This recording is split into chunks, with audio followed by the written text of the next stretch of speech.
अपना दल के मंडल अध्यक्ष जुझारू क्रांतिकारी साथी भाई सुरेश टाइगर जी, इधर संचालक घनश्याम वर्मा जी बैठे हैं, आदरणीय मास्टर साहब बैठे हैं, मास्टर साहब जो सफल संचालक है भाई बाबूराम वर्मा जी, उधर बैठे हुए हैं एडवोकेट साहब माननीय अरुण पटेल जी, तमाम सम्मानित साथी बैठे हुए हैं। उधर बसाईपुर के हमारे सुल्तान जी बैठे हुए हैं। इनके गांव में मैं 5 घंटे तक कैडर दिया था अपना दल का, मुझे याद आ गया आपके द्वार पर ही हुआ था। इधर देखिए कुलदीप बराबर लगे रहते हैं, छोटे भाई हैं। उधर बैठे हुए त्रिलोकी वर्मा पूर्व प्रधान बिलवारे, इधर जितेंद्र प्रसाद जी बैठे हुए हैं, प्रधान वर्तमान में बैठे हुए हैं। और इधर देखिए दिग्विजय सिंह बैठे हुए हैं, आपके घर अभी जल्दी गया था। उधर अंगद जी बैठे हुए हैं, उनके घर पर नाश्ता पानी में जल्दी 2 महीने पहले। तमाम मैं चढ़ा करता हूँ तो सबका मैं अपने बुजुर्गों का, अपने भाइयों का, प्यारे दुलारे बच्चों का, महिलाओं का, सबका मैं हार्दिक स्वागत अभिनंदन वंदन करता हूं। मैं सरदार वल्लभ भाई पटेल जी को सच्ची श्रद्धांजलि अर्पित करता हूं। साथियों, बहुत देर से कार्यक्रम चल रहा है और मैं सुन रहा था, बहुत अच्छे विचार आए। ये मैं कहना चाहता हूं कि विचार नहीं मारते, व्यक्ति मारते हैं। व्यक्ति विचार नहीं मारते, उसी को लोग अमृत तो कहते हैं, अमर हो गए कहते हैं। तो सरदार वल्लभ भाई पटेल अमर हो गए हैं। ये जब तक पृथ्वी चांद रहेगा तब तक सरदार वल्लभ भाई पटेल का नाम रहेगा, ये मिटने वाले नहीं है। ऐसे व्यक्तित्व है ये, अपने कृतित्व से, अपने क्रियाकलापों से, अपने प्रयास से, अपने मेहनत से, अपनी ईमानदारी से पूरे देश को एकजाई किया, एकीकरण किया, एक भारत बनाया। तब इन्होंने नारा दिया एक भारत श्रेष्ठ भारत। बारडोली आंदोलन, किसान आंदोलन चला 1928 में। अभी तमाम हमारे वक्ता साथी ने जिक्र किया, उनके अथक प्रयास से वर्षों तक चला, किसान डटे रहे, हटे नहीं। अंत में ब्रिटिश हुकूमत को झुकना पड़ा और लगान कम करना पड़ा। वहीं से इनको सरदार की उपाधि मिली, नेतृत्व की भाग मिली। उसी समय जब गांधी जी का दांडी यात्रा शुरू हुआ, उसमें भी ये मुख्य व्यक्ति थे, इनकी अहम भूमिका थी। उसकी तैयारी में दिन रात चलते थे, लेकिन अंग्रेजों की निगाह इनके ऊपर हुआ करती थी। ऐसे व्यक्तित्व थे कि सबकी निगाह, पूरे देश की निगाह, पूरे अंग्रेजों की निगाह इनके ऊपर हुआ करती थी। तैयारी दांडी यात्रा कर रहे थे, रास्ते में इनको रोक लिया गया और साथियों से जेल में डाल दिया गया। बड़े दुख के साथ कहना पड़ रहा है, जेल में इनको जो रोटी मिलती थी, कंकड़ पत्थर आटा में पिसवा कर दिया जाता था। एक बहुत बड़ी साजिश थी, बहुत बड़ी साजिश थी कि अगर सरदार पटेल रह गए तो हमारे लिए समस्या खड़ी हो जाएगी, चालाक लोगों के लिए समस्या खड़ी हो जाएगी। जो कांग्रेस कमेटी में धूर्त और चालाक लोग थे, उनको नहीं बचा। उनके आटे में कंकड़ पत्थर पिसवा कर रोटी बना दिया जाता था। वो सरदार वल्लभ भाई पटेल आग के रोगी हो गए और बीमार पड़ गए। 12 दिसंबर को 1950 को जहाज से बंबई लाए गए।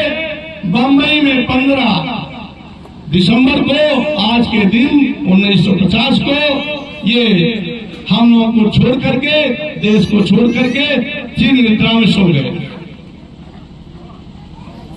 साथियों, उस समय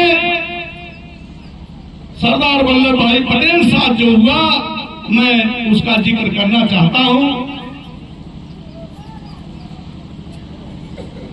साथियों, सरदार वल्लभ भाई पटेल को कांग्रेसी नेता नाम मैं नहीं लेना चाहता हूं, उनको पचता नहीं था। अथक प्रयास हुआ करता था कि सरदार पटेल कितने जल्दी देश छोड़ के चले जाएं। उसका एकाध उदाहरण मैं देना चाहता हूं। और आरोप लगाया जाता था सरदार पटेल पर, विरोधी कहा जाता था, आरोप लगाया जाता, विरोधी कहा जाता था।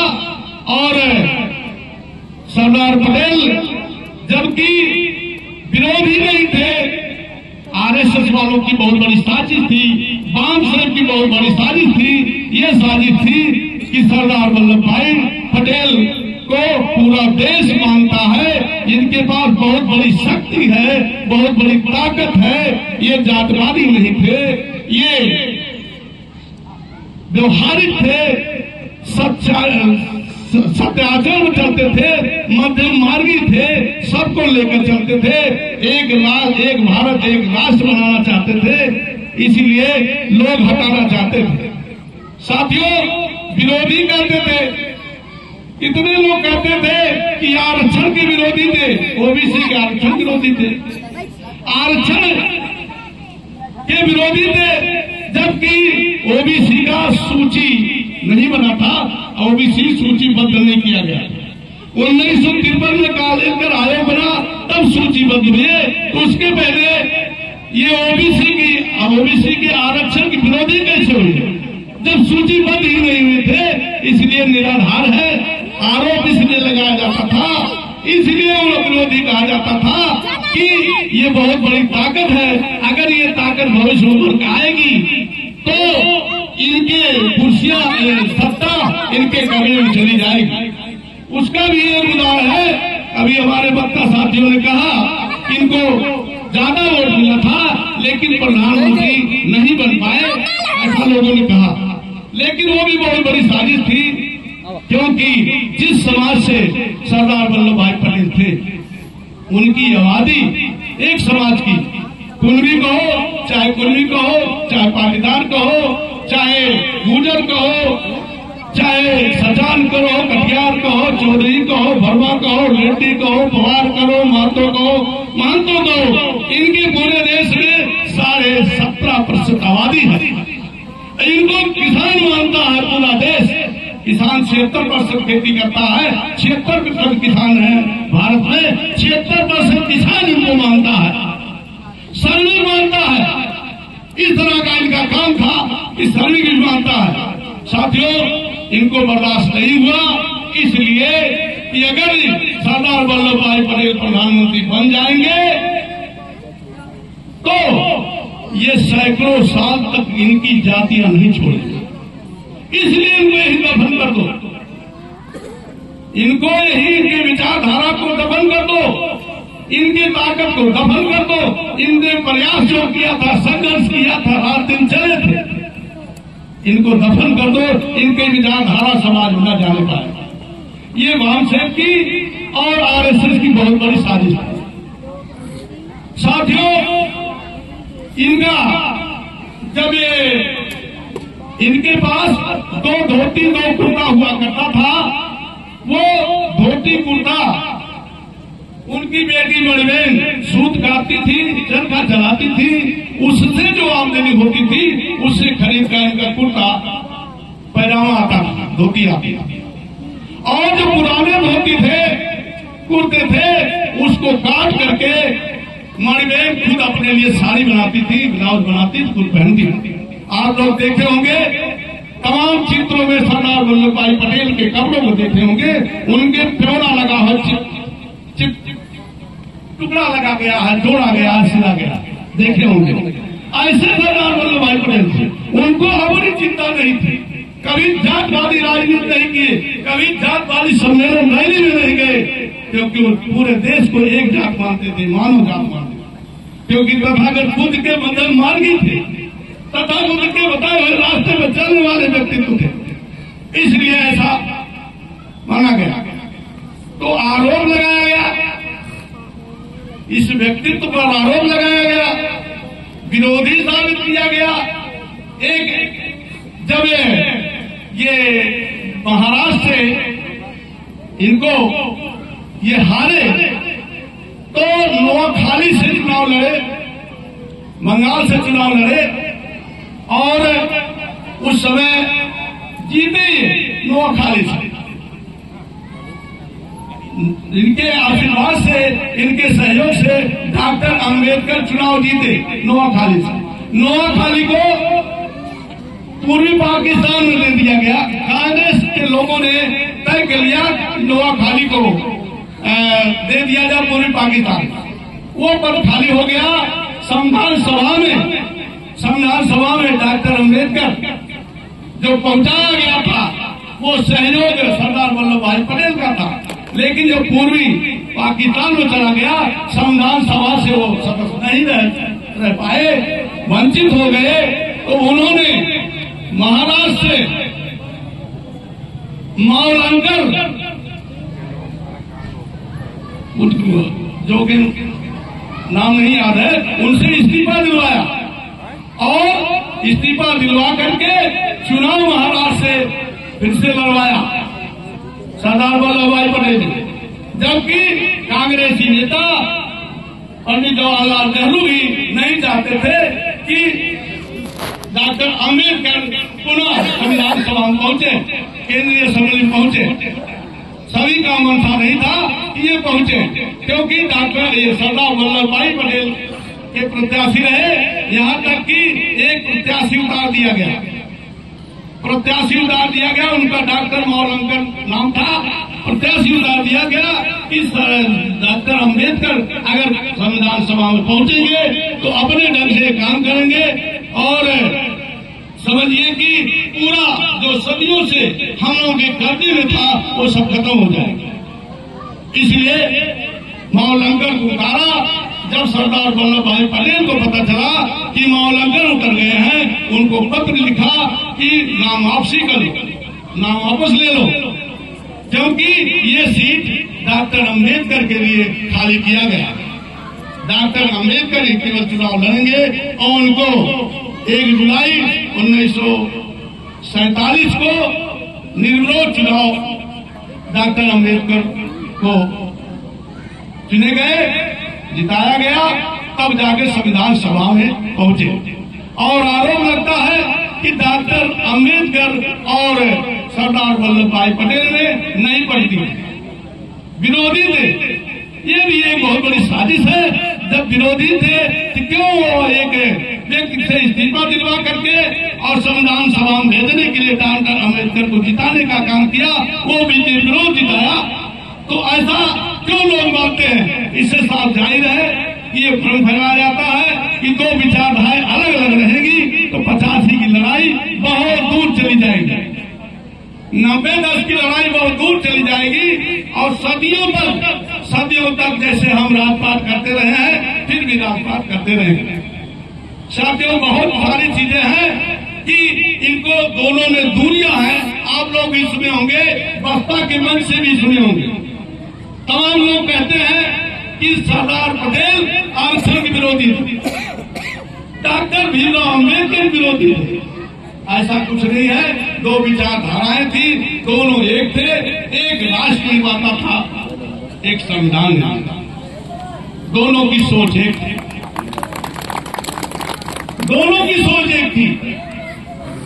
और कल्पना करिए, ये सोचिए कि 562 रियासतों को, छोटे बड़े रियासतों को तोड़ करके भारत में विलय कराया, एक अखंड भारत बनाया। सोचिए अगर 562 रियासत एक में न मिलाए होते सरदार पटेल, तो आज क्या होगा? और सोचिए डॉक्टर अंबेडकर को असेंबली में संविधान सभा में न भेजे होते, प्रारूप समिति का चेयरमैन न बनवाए होते गांधी जी से करके, ये तो डॉक्टर अंबेडकर कांग्रेस के मेंबर भी नहीं थे, सरदार पटेल बनवाए, ये विरोधी कैसे हो गए?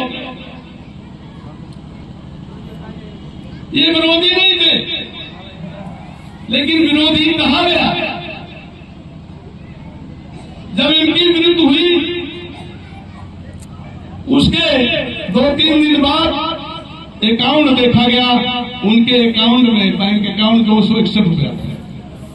एक छोटा सा बक्सा था।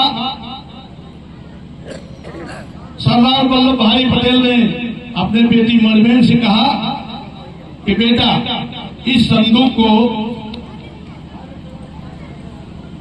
पटाभी सीतारमैया के सामने, पंडित जवाहरलाल नेहरू के सामने और डॉक्टर राजेंद्र प्रसाद के सामने खोलना। चौथे दिन जब खोला गया उसमें से 28 लाख रुपए मिले और एक पत्र मिला। 1915-16 में ही अपने बैरिस्ट्री से एक सप्ताह में 10-12 हजार रुपया कमाते थे, वो इकट्ठा किए थे 28 लाख रुपया और देश को दे दिया। कहा कि इन दे दीजिएगा, पंडित नेहरू को दे दीजिएगा, इन दोनों के सामने, पटाभी सीतारमैया के सामने और डॉक्टर राजेंद्र प्रसाद के सामने देना। ऐसे थे सरदार वल्लभ भाई पटेल। ऐसे महापुरुष को विरोधी कहा गया, आरोप लगाया गया, तो कैसे एक हो पाओगे भाई? चिंतन शिविर लगा है एक करने के लिए, कैसे एक हो पाओगे? विचारधाराएं लड़ा दी जाती हैं, हमारा समाज समझ नहीं पाता, हम लोग समझ नहीं पाते हैं। कोई ऐसा समुखा छोड़ दिया जाता है, लगता कि इसको हराओ, इसको जिताओ, हम एक नहीं हो पाते हैं। जबकि सीधे लुटेरों से लड़ाई है कमेरों की। कमेरे जो मेहनत कर समाज है, जो मेहनत करके ईमानदारी से कमा के खाते हो कमेरे हुए, जो लूट के खाते हैं वो लुटेरे हुए। 10-12% लुटेरों की लड़ाई है। लुटेरों में हर जात हर समाज के लोग हैं, कमेरों में हर जात समाज के लोग हैं। यही तो चाहते थे सरदार वल्लभ भाई। एक भारत श्रेष्ठ भारत नारा इसीलिए दिए थे, जिसको यहां रहना हो रहा है लेकिन भारतीय उनके रहना है, उनका विचार क्या जल्दी करना, जल्दी करना। अब तो शुरू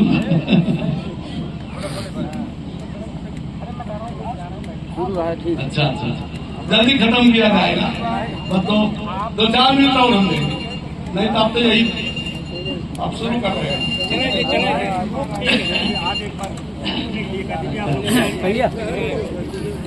तो साथियों बताएंगे तभी जानकारी होगी। पे बैक सोसाइटी पर हम चर्चा करना चाहेंगे। पे बैक सोसाइटी